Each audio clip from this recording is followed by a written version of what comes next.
Hey everyone, Danielle Fitzpatrick Clark here from Influence Builder and Influence Builder Club, our new membership site. And today, what am I going to talk about today? Well, for those of you who are Q1 entering into Q2, um, you guys may be a little frustrated. And I've heard this from a few people that 2023 has been slow so far. And there's a reason why. It's not what you think either. And so a lot of people are blaming the economy. A lot of people are saying that people have, pulled their purse strings, but there's two real reasons that if you're going through this is why it's happening. So let's talk about the first one. And this one, hmm, man, does this one make people really mad when I say it to them?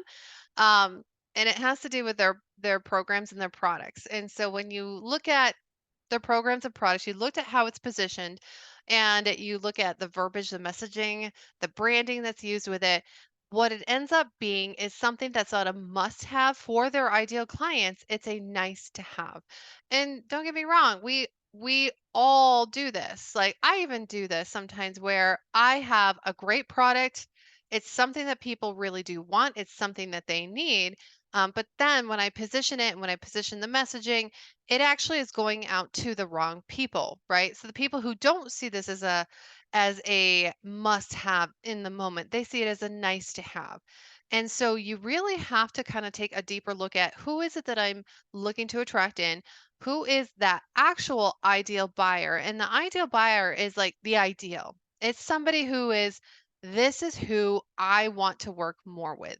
If I got 20 people who are just like this person, then my life is complete. That's an ideal client.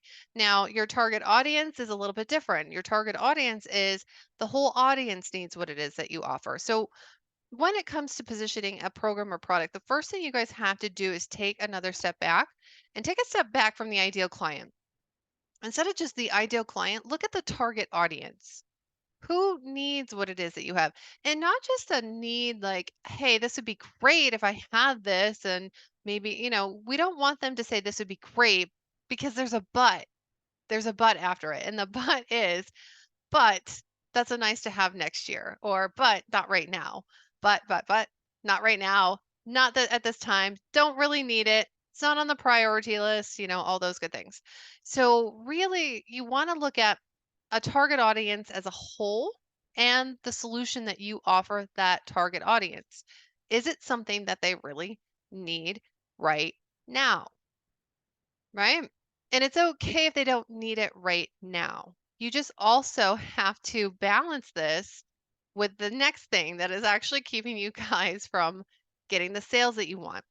And the next thing that's getting, keeping you guys from getting the sales that you want is that you are looking for right now buyers with it's a nice to have product, and they are not they are not your buyers right now. They're maybe your buyers 6 months to 2 years down the road, right? That's how you're positioning it. And so this is one of the things that I love teaching on. And I know one of my leaders in my community is saying, when are you going to write a book about this? I'm like, yeah, I should probably do that. Um, it's happening. It's happening. You can see it's nice to have, right? But beside the point, really what you guys want is you want a balance between the types of buyers that you are looking to attract in. Now you've got two general types of buyers. You have the I need it right now, I'm buying right now, and the it's not number one priority or I don't feel ready. And those ones are the ones that kick the can down the road. And that's the thing.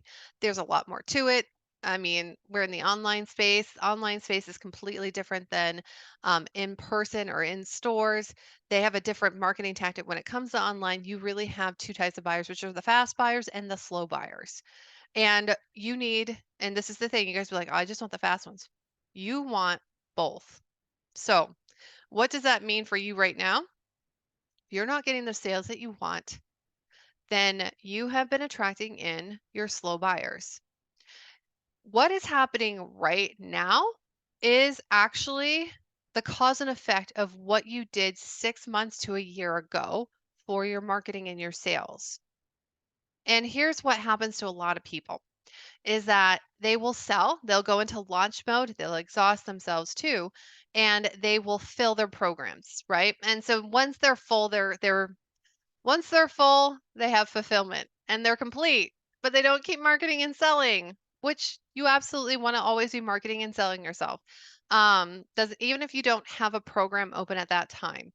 So the cause and effect is that right in this first quarter of 2023, if you didn't hit your numbers, then you can look back at what you did and didn't do. You can also look at the present moment on what is it you're doing right now and who are you attracting? Because if you are still attracting in those not right now buyers, the ones that are the slow buyers, then you're off to a great start for the end of 2023, which is great. And you want that because that's going to continue to just build and build on itself. If that's your focus, great. Just know your payout is coming later. If you're like, no, I need clients right now, then there's two things that are happening. What possibly that they both could be happening. I'm willing to bet both of them are happening, but it could be one or the other. Either one, you didn't position yourself 6 months, a year ago with your slow buyers so that they would be ready to buy now, or you attracted them in and then you didn't continue nurturing them. Or two, you are still using messaging that attracts in the slow buyers. So I know this is kind of confusing. I can go into it in more detail in some of my trainings, but I wanted you guys to know, like, if you're not hitting your numbers, those are the reasons why. So you really want to look at how you have strategized your marketing and your sales process when it has to do with that customer life cycle. And you really need to look at the target audience and then your ideal. So a lot of times I see a correlation between the target audience, meaning the slow buyers, and then the ideal, meaning the fast buyers. Is it always? No, it's not. But I do see a very common correlation. So I hope that helps you guys. So what is it that you can do right now if you are not seeing the sales? Well, here's my suggestion. Look at who you were talking with 6 months to even a year ago and what their interests were with your program. I mean, if you guys don't have a wait list, then you may have a not right now list. You want to go back to that and you want to re engage them if you haven't engaged them in a while. So that's the first thing that you guys can do. And re engagement doesn't mean I'm going to call them up and sell them. Re engagement means, hey, how you doing? Been a while. I wanted to see if you are still looking for X, Y, and Z, or if something's changed for you and there's something else that you need. I want to be able to support you as best as I can. So let me know. And so that's a really simple way to show one, that you care, and two, that you're interested in what it is that's going on with them now. So, and then see how they come back in. I mean, if they've not been nurtured for a while and they showed interest and they said not right now, the last thing you want to do is put pressure on them. You just don't. They're not going to come in. I mean, if anything, you're going to scare them away. So just gently go and check in. So that's one thing that you guys can do. Another thing that you guys can do is that if you're still feeling like I am not getting those buyers and I don't know what is going on, this is where you really need to check who your ideal client is and who your target audience is. Because really what's happening is that you are you are looking for people that are like the people that you've been talking to before, and they're the slow buyers. There are things that you can do, there are messages that you can make, and there's things that you need to adjust, not just within your messaging, but within your branding and within the programs and how you lay out your programs that will entice a fast buyer or entice a slow buyer. So you guys want to look at that and see if that's some of the things that you need to do to get more buyers in quickly. So those are two really great things. And the third one, and this is just for your awareness, the ones that aren't buying right now, do not give up on them. Do not push them aside and say, well, it's now or never, get out. You want to find a way to nurture these guys for the long run because you don't want to be in this place this time next year, right? So you have to look at this in a long-term play. This is very high level strategic um, customer customer journey. And so that's the other thing that you don't want to do. You do want to do is that you do want to nurture them, you don't want to push them aside because they will come into play eventually, especially if you show that you care and you show them information and you back up everything that you are doing. So those are my top 3 ways. So if you guys aren't filling your pipelines right yet, you need to fill those pipelines. If you guys are looking for sales right now, there are a couple things that you can tweak. So if this feels like something that like I could really use a little more in-depth knowledge on, you guys can DM me because I do have a couple of trainings that help with this. We have a couple that are coming into our Influence Builder Club, into our membership, where this will make a lot of sense and we'll be able to organize this. And you're going to be having some aha moments like, that makes so much sense. Oh, that's why that happened. And just know that this is how human behavior works in the online space.